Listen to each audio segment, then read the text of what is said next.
Fog-swaddled Monterey is bursting with classics during Pebble Beach weekend. A Porsche 356 coupe, subtly perfect in gloss silver over deep red, and a Maserati sit in front of a sushi joint. Across the street, a BMW E9 naps while its owners shop.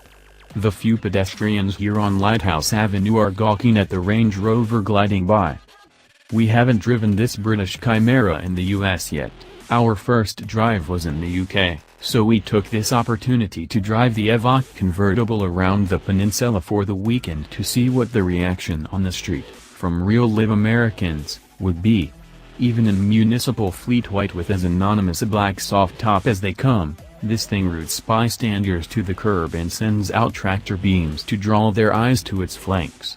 You'd think these people had never seen a convertible crossover before. If you want anonymity, park yourself in an orange mirror next to a white Evoque cabrio. Maybe in another era this tall, retractable roof oddity sharing a brand name with a rugged British icon wouldn't draw so much attention. But today, flash is in. This is sheer spectacle, basically a road-going Cirque du Soleil tumbling into view as the townies stroll home from the cantina. Suddenly it's full-body leotards and strange lights and they're stacking a bunch of chairs, and would you believe that Range Rover over there is a convertible? The grey Porsche, dignified and understated, is invisible. I can believe it, because the convertible arguably works better than the coupe. It's a practical package with a hell of a party trick. Those rear seats aren't for show. Real humans who aren't professional contortionists can fit comfortably behind a realistically sized driver. I'm 5'10" inches and slightly built, and if you cloned me, 4 of us would be comfortable in there, top up or down, for a couple hours. Body types vary, as will your own experience, but the rear accommodations are generous for a vehicle this size. The biggest gripe from the rear seats isn't a lack of headroom. It's fine, not generous, but adequate, but rather the lack of a place to put your outboard elbow other than a strange hollowed-out spot in the hull. A small but well-placed armrest folds out of the center of the rear bench, so your inboard arms get the treatment they deserve. The sill is way too high to put your windward arm up on it, but at least there's space for knees and feet, both of them.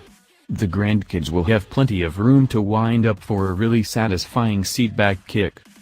Pop up the little hatch under the spoilerette and there's a deep space for luggage, nearly 9 cubic feet, which trounces the cargo area in the Volkswagen Beetle and Mini Cooper drop-tops.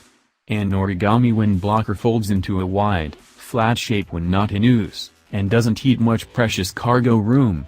2 regular-size rollaboards fit perfectly, but everything else must go in the back seat.